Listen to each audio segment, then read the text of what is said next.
Now, the obvious question that anyone, including myself at the time that I started to research and investigate all that, would ask himself is, how could possibly the Sumerians know all that the sun is in the center, and that's how the solar system came into being, and there was an invader, and the invader has this great elliptical orbit, etc.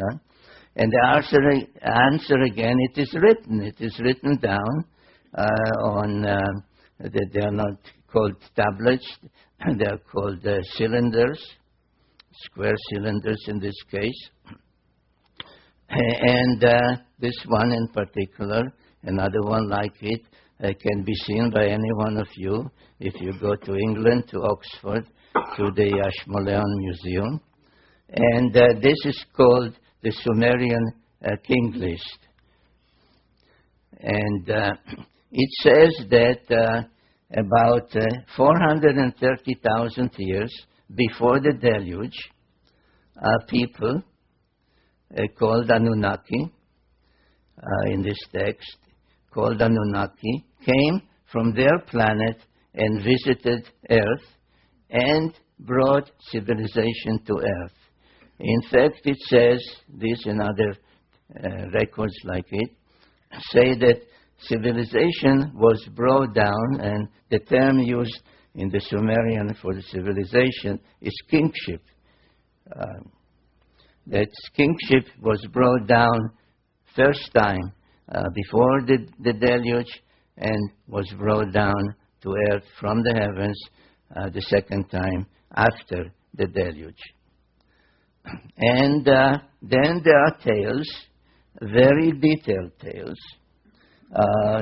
telling us that at one time a group of 50 Anunnaki, led by a leader whom they call Enki, came from their planet, that same planet, the planet X or Nibiru, came to Earth, and they did not crash land here. Their spacecraft was not just passing by, and they said to each other, hey, look at that rock down there, let's take a look at it. They came for a reason, they came for a purpose, and the purpose was that they needed gold.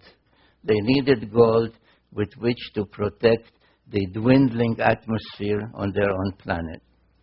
And the tales, which are very detailed, then tell how Enki came and tried to obtain the gold, how his attempts to get it, to extract some gold from the waters of the Persian Gulf did not succeed, so they had to turn to actual mining, and then another leader was sent called Enlil, and etc., etc. So what happened? And there are many statues of Anunnaki, male, female, but this one of Enki is the only one where his fist, if you can discern it, is made of gold, which I believe indicates the purpose for which he came.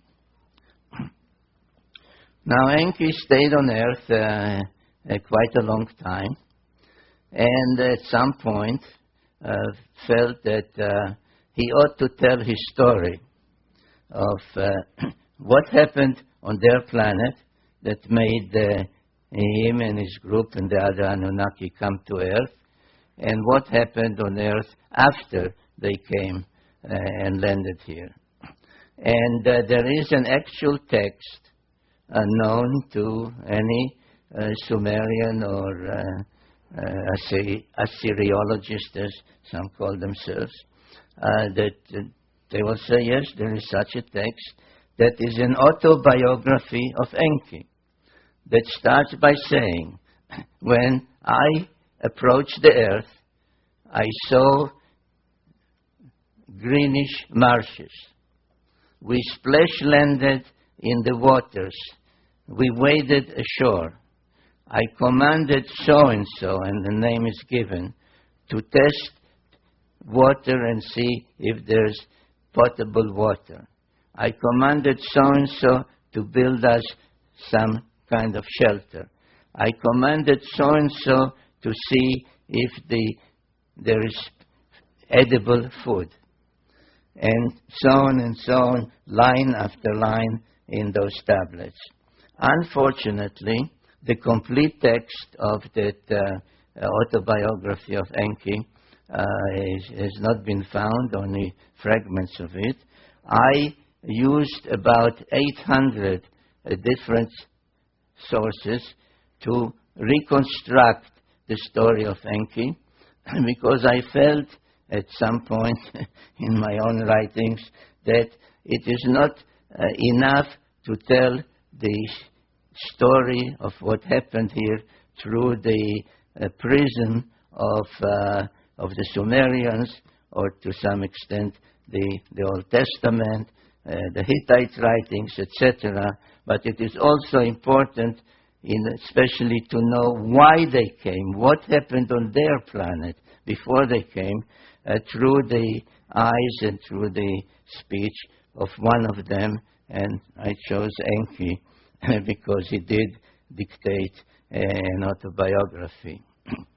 And the tale that emerges from all those sources is that after they landed here and could not get the gold just by extracting it from the waters of the Persian Gulf.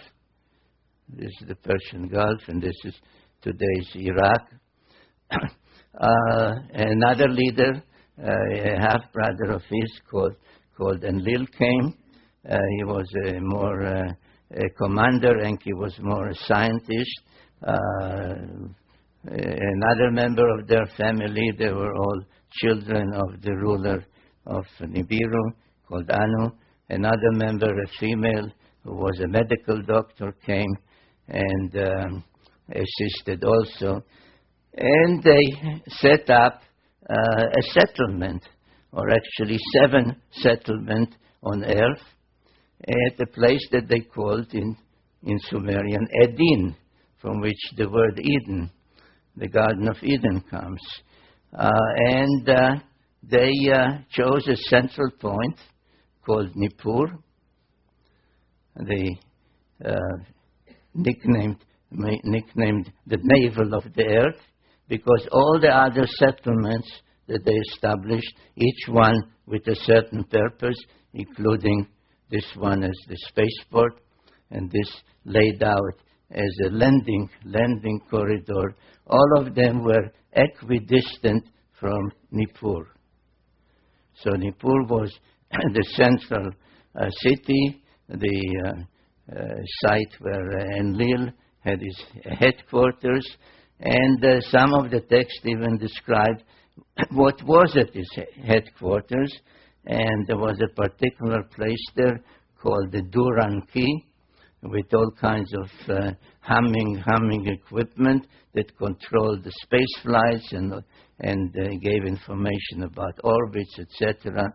And Duranki literally means the bond heaven-earth, the thing that links heaven, their own planet in this great orbit, and their settlements on earth. So this is what they established, and as I said, at some point the idea of extracting gold from the waters didn't work. They had to go and do it the hard way. So they kept coming in groups of 50 until there were some 600 of them on Earth, and they used Mars as a way station on which 300 of them were stationed. The numbers are given in those texts. But most of those on Earth, those Anunnaki, were assigned to mining gold in East Africa. And there are several texts, and in particular one known as the Atrahasis epic, that describe a time or an event where those working in the mines mutinied. And they said, no more. This is not the kind of work that we can do. We are astronauts. We are supposed to man spacecraft, not to work deep in the earth. And there was a mutiny, and there was great consternation among the leadership what to do.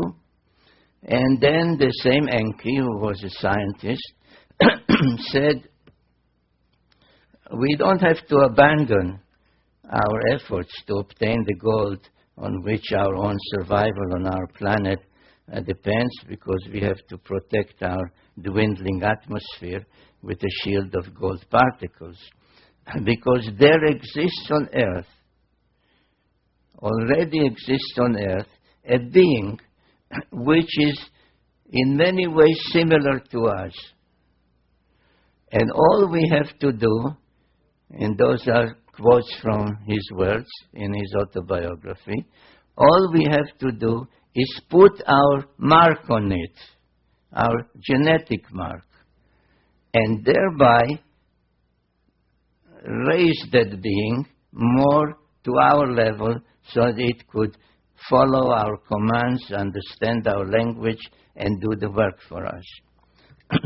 And there are quite a number of texts called creation texts that describe how Enki, with the help of their half-sister, who was the chief medical officer, through trial and error, kept trying to combine their genes with the genes of the being that they found on Earth, which we may call Homo erectus, if we wish, and finally succeeded in bringing about what was called in those texts the perfect model. And it so happens that there is a cylinder seal, about 4,000 years old, showing this goddess, her name was Ninmah, raising the newborn model men, Lulu Amelun, as they called it. And she shouted, and these are words in those texts, my hands have made it. And that is, ladies and gentlemen, how we came about. This is the long story, which I gave you as briefly as I could, of what the Bible says in chapters 2 and others of Genesis, that a group called the Elohim, which is a plural term, literally meaning the lofty ones, translated God, said to each other, let us, in the plural, let us fashion the Adam. Adam comes from Adamah, which is earth, so Adam, literally earthling. Let us fashion the earthling in our image and after our likeness. And this is essentially, in one biblical verse, what the Sumerian tales tell in quite a number of creation texts. And then after they achieved that and everything seemed to be in order, the deluge came and destroyed everything. So after the deluge, there are tales, by the way, Sumerian tales describing the deluge and its reasons and its what caused it, and why was one God angry and said, "Let mankind perish," etc., etc. Well, that's it's another evening. So after the deluge, when the water subsided, they had to restruct and recreate and restart everything from the beginning, and they could not do it anymore in the Edin, today's Mesopotamia or Iraq, because it was all covered with millions, or now one should say billions, of tons of mud, and nothing could be done there until the earth would take generations and generations to dry. So they shifted the whole project from where it was. If you recall, it was this way. Everything was anchored on Mount Ararat, the twin peaks of Ararat, which stand out as a marker, and laid out exactly the same idea of a landing corridor this way. Now they used as one of the facilities to serve their purposes a great platform that they had built here and that survived the deluge right here. And again, using this notion of equidistance from there to the spaceport, which was here and here, to create the whole landing pattern, they chose a new mission control center, a new place for the Duranki, right here. And this place is known today as Jerusalem. So Jerusalem, and I sometimes, either at seminars or when I took groups with me to tour these places, I would say to them, why is Jerusalem sacred? I say, well, it is sacred to Muslims because the tale is that Muhammad was taken from Mecca or Medina one night on a winged horse and brought to Jerusalem, and there he was taken aloft and visited heaven for one night. So that's. But why was Muhammad taken to Jerusalem? Why wasn't he lifted just from Mecca or Medina? Well, because that place was already known as a sacred place, because the Christians believed that that's where Jesus preached and was crucified, etc. So I said, so why was Jesus crucified in Jerusalem? He was born in Bethlehem. He came from Nazareth. Why Jerusalem? Well, because that's where the temple was. The Jewish temple, the temple of Solomon. So why was the temple of Solomon there? Well, people don't know. So I tell them, well, it was there because the same Anunnaki who had this pattern and had Nippur as the navel of the earth and mission control center before the deluge, set up this layout and made Jerusalem mission control center after the deluge. And equidistant from it is the spaceport and Twin Peaks, emulating the Twin Peaks of Ararat. Twin Peaks are here in the Sinai Peninsula, and Twin Peaks, artificial ones, because there were no mountains there. So they built two mountains known as the Giza Pyramids. Now, things did not go so well after the reconstruction and the setting up of the alternate mission control center. The Anunnaki, who, according to the tales by Enki and others, were engaged in almost constant wars on their planet, had at the time a leader called Anu, but he was actually a usurper. He usurped the throne. And under the Sumerian sexagesimal system of 6 times 10, 60, etc., he ranked as the top rank 60. And his successor was a son called Enlil, who was given the rank 50. But Enlil was not the firstborn son. It was Ea, or Enki, as previously known as Ea. Enki who was really the rightful successor, but he was demoted to rank 40, and so on. So there was a pantheon of 12, matching the 12 members of the solar system, and matching other 12, without belaboring it, 12 months of the year, 12 tribes of Israel, 12 disciples of Jesus, and so on. So 12 was a celestial number. So the relationships were such that the conflict was almost inevitable, especially since it had a lot to do of who was mothered by whom, who was the father, who was the mother. If this one was also the son of Anu and Antu, then he was this rank. But if this one was only the son of this one, but not this queen, he had another rank. So the relationship was quite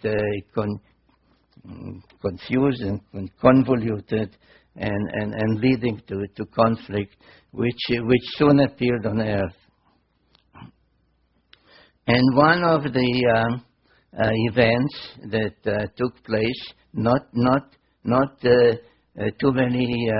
relatively too many years after the establishment of that great pattern of landing pattern in Jerusalem and the Space Force, etc., and the two artificial mountains in Egypt, was that wars broke out.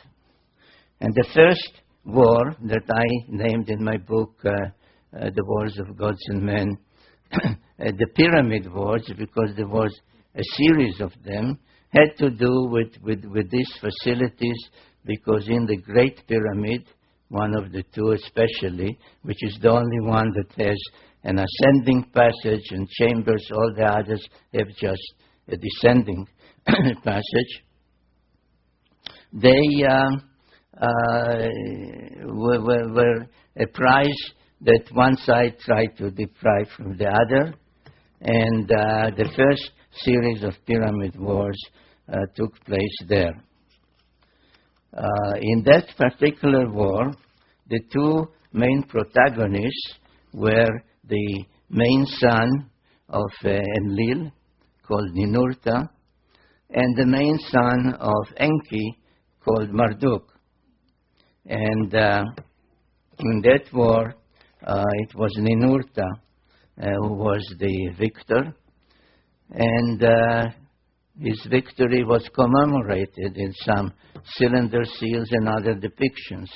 This was his symbol, the eagle, and this was his victory's depiction, how he won the war over the two pyramids, and another depiction where you see actually all three pyramids. And this, by the way, is another of the proofs, of which I have many, and I deal with it extensively, of who built the pyramids and when they were built, and that you see that already in Sumerian times, which preceded the pharaonic times by thousands of years, the existence of the pyramids was already known. Around 2900 BC, a Sumerian king called Gilgamesh went in search of immortality. Now, the whole business of immortality doesn't really exist, because all the tales tell us that these so-called gods, the Anunnaki, were both born and died. And there are tales about both birth and death. But it is all relative. That's why the Greeks called the gods, they borrowed the Sumerian pantheon, they called them the immortals. But it was only a difference in what a year is. If the Anunnaki come from a planet whose orbit is about 3,600 of our years, to them it is 1 year. If you would ask an Anunnaki, how old are you? He'll say, whatever, I'm 20 years old, which means my planet, Nibiru, made 20 rounds around the sun. If you ask somebody here, so we won't ask people for their ages, of course, but you ask how old are you, and he'll answer, it means my planet, where I grew up, to which I genetically belong, made X number of orbits around the sun. That's a year. So, but anyway, Gilgamesh was the son of a goddess. And he came to his mother, and he actually was not only a demigod, but he was 2/3 divine, because his mother, not his father, his mother was a god, a goddess. And he said, if I'm 2/3 divine, 2/3 Anunnaki genetically, why should I die like a mortal? And she said to him, you're right, but in order to attain our longevity, you have to go and be on our planet. So he went in search of immortality, and the Epic of Gilgamesh is a well-known literary work from antiquity, translated in antiquity already in many of those ancient languages. Now, where did Gilgamesh go in search of immortality? He had to go to places from which he would be taken aloft to the planet of the gods. So if you remember this design, this is what I showed you. This is Jerusalem, which is only mission control center. He had, and this one, where is it? This one was destroyed in the pyramid wars. So he had two places to go. One was the great platform in the mountains here, and one was the spaceport itself. And so around 2900 BC, almost 5,000 years ago, he went in search of a place to be taken aloft and join the gods on their planet. Now the first one that I showed you, this one, is in the mountains of Lebanon. The great cedar forest there is depicted and described in detail in the epic tale of Gilgamesh. And the text says that he witnessed on the night before he entered or tried to enter the place, he saw a rocket launched. And lo and behold, archaeologists have discovered a Phoenician coin from a place not far from there that shows the great platform and a rocket ship on a podium.